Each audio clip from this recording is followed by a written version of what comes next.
एक संत हुए हैं भोले बाबा, पहले बहुत पहले हुए हैं। मेरे को तो मेरे जो खंडवा में गुरु महाराज थे ना, स्वामी चंदनगिरी बाबा बांदीकुई वाले, वो भोले बाबा की बहुत सारी बात सुनाते थे। तो वो कहते थे कि दर्पण भवन कुत्ता घुसा, सब श्वान ही दिखलाए हैं, निज रूप को लख भोंकता और भोंकता मर जाए हैं।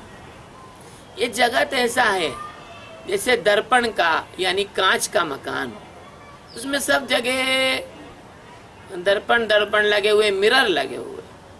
ये जीव रूपी कुत्ता उसमें घुस गया जगत के अंदर। अब जीव खुद जैसा है वैसा उसको सारे जगत में दिखाई देता है। तो भोले बाबा कहते हैं कि दर्पण भवन कुत्ता घुसा, जीव रूपी कुत्ता इस संसार रूपी दर्पण के भवन में घुसा और सब स्वान ही दिखलाए उसको। जहाँ देखो वहाँ कुत्ते कुत्ते दिखलाते, क्योंकि उसका खुद का प्रतिबिंब दर्पण में कुत्ते जैसा, कुत्ता तो है, कुत्ता दिखेगा।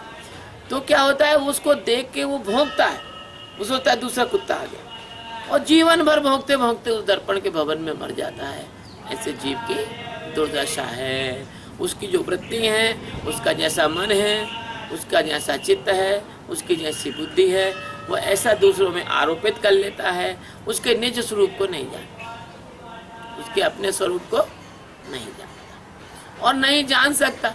अगर कोई उस दर्पण के भवन से उसको निकाले कुत्ते को, तो कुत्ते को आराम मिले। अब इस संसार के से कोई अगर ऐसा महापुरुष मिले जो इस संसार से उसका जो अटैचमेंट है उसको टोटल डिटेच करे, उसको बाहर निकाले।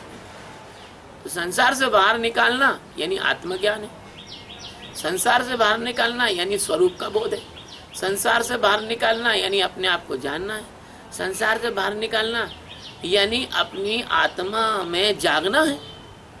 और मन बुद्धि चित्त अहंकार का जो ये दर्पण का मकान है, इस मकान से बाहर होगा वही परम शांति को प्राप्त होगा। शिव